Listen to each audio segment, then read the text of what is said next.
with relationships, I just have a question about the difference between like allowing something and like setting boundaries.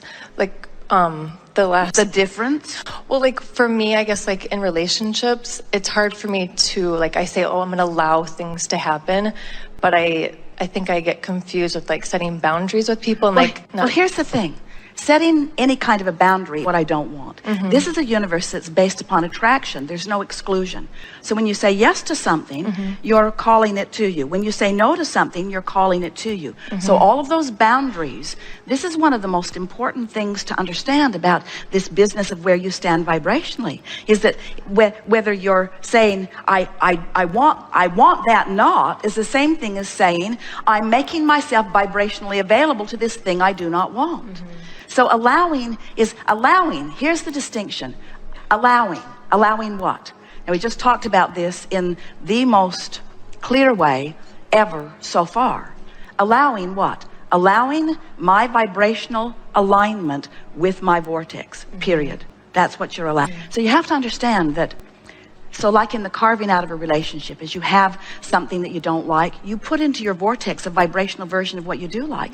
And over time, once you've had some relationships, you've carved out into your vortex a magnificent version of a relationship just the way you want it to be. In other words, if someone's rude, you put someone nicer there. If someone doesn't understand you, you put someone who does. In other words, you're building this relationship. You are not just building or creating a vibrational manifestation of a relationship. You're creating you. You are the creator of you. You're the creator of you in the relationship. So this relationship exists vibrating. And when you have the feeling that you need to set some boundaries, that something's gone wrong, that that person is behaving in a way that is inappropriate given the agreement that you have, that feeling is not really telling you that that person is doing something inappropriate. What that feeling is telling you is that you're out of whack with what you said you want. And as long as you're out of whack with what you've got in your vortex, it can't come to you, because what manifests always reflects the mix of your vibration. It's so fantastic when you figure it out, that all you have to do is dream the dream so consistently that it's the easiest thing to dream, and then they gotta behave. You don't have to set boundaries. Boundaries don't stop anyone. Have you ever set a boundary? Has anyone ever said, don't do that? You say, maybe not while you're looking. Maybe not while you're looking, but you're not going to tell me, you're not the boss of me, is sort of the way you come forward. Boundary setting is flawed premise. Yes. Like, I guess where I get confused though, because I've really was staying in my vortex, but this person was still there. But you see, this is what we were talking about earlier. I want to stay in my vortex, but you. And what's interesting is that person has been a co-creator in a lot that's in your vortex. So that person helped your vortex to expand, caused your creation to expand, and now the very person who helped you to expand is the reason you're not taking the expansion. And that's why you're extra mad at that person, because you can feel that it was all part of the expansion. And now, can't you just behave? Can't you just behave so that I can be in my vortex? And this is what we were saying that Esther is just coming clear about now, is that it's not about setting the boundaries or wrestling it to the ground and killing it, or even getting an agreement and then monitoring to see how well so-and-so is keeping the agreement. It's about all that trouble causing greater clarity, and you figuring out how to line up with the clarity.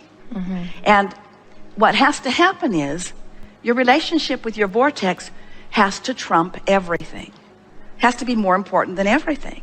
And it's funny, we talk to our physical friends and we say, go there and you'll be happy. And they say, oh, it's a big price to pay for getting everything I want to be happy. But it's even bigger than that. It's even bigger than going there because you feel good. It's, you got to go there because it's who you are. And nothing else is natural.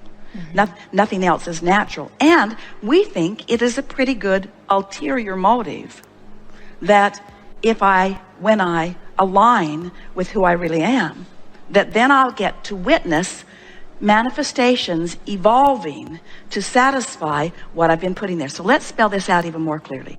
So rascals in your life help you create magnificent improvements. They also sometimes keep you from lining up with the very improvements they helped you to create. But you're smarter than that now, and you care about feeling good. So you're ignoring the irrelevant what is and giving your undivided attention to the extremely relevant expansion that is there, and figuring out ways to align with it, and then getting to witness universal forces, the energy that creates worlds, the cooperative components, manifesting piece by piece, blow by blow, detail by detail, little bit by big bit, every single thing that you have been putting into your vortex. It's fun to watch you, because there's stuff in there that you don't even know that's in there, because you forgot. You didn't even realize you put prosperity in there because you were so unhappy about not having enough money. You didn't realize that there's equivalent other side of that vibration. You didn't even realize the wise, loving, involved, interested in you and interested in life person that is in there. And we're not talking about someone you don't know. We're talking about someone that has the potential of showing to you what's in your vortex once you are consistently aligned with what's in your vortex. Have you ever had anyone say, "You bring the best out in me"? That's what they're talking about. Have you ever had anyone say, "Oh man, I feel so much more clear when I'm talking with you than ever before"? Have you ever been on an airplane with someone you've never met and it feels like they're a long friend, where you are having conversations that are richer and deeper than anything that you've ever experienced before? This is universal alignment, or law of attraction, yielding to you the fullness of who you are. But one who's in the vortex and alignment with who you are is more powerful than millions who are not. So that's what the power of influence is. That's what Jesus and other healers came to know. You stood before him dripping your illness. He saw not your illness. He knew only your expanded, extra expanded wellness that was vibrating and pulsing as a result of what you had currently been living. And as he gave his undivided attention to the wellness that is you, in his complete knowing of it, the illness just could not abide in your vibration. That's what the power of influence is. Don't you just want people around you to be uplifted to your positive level of expectation relative to them? Don't you want to take the bounce every single time you feel like setting a boundary? Take the bounce. Take the bounce. Because when you know what you don't want, you know what you do want. And whether you can articulate it or not, it went into the vortex and became part of the mix. And your inner being is holding the vision, holding the vibration, the larger part of you being it and calling you to it. And all you got to do is want to feel good more than set boundaries. Want to feel good more than point out the error of their ways. Want to feel good more than making a point. Want to feel good more than "I told you so." Want to feel good more than, want to feel good. Why? Want to feel good because you want to align with the fullness that is you, because nothing less than aligning with the fullness that is you will ever satisfy you. Nice to know. Yes. Thank you. Yes, indeed.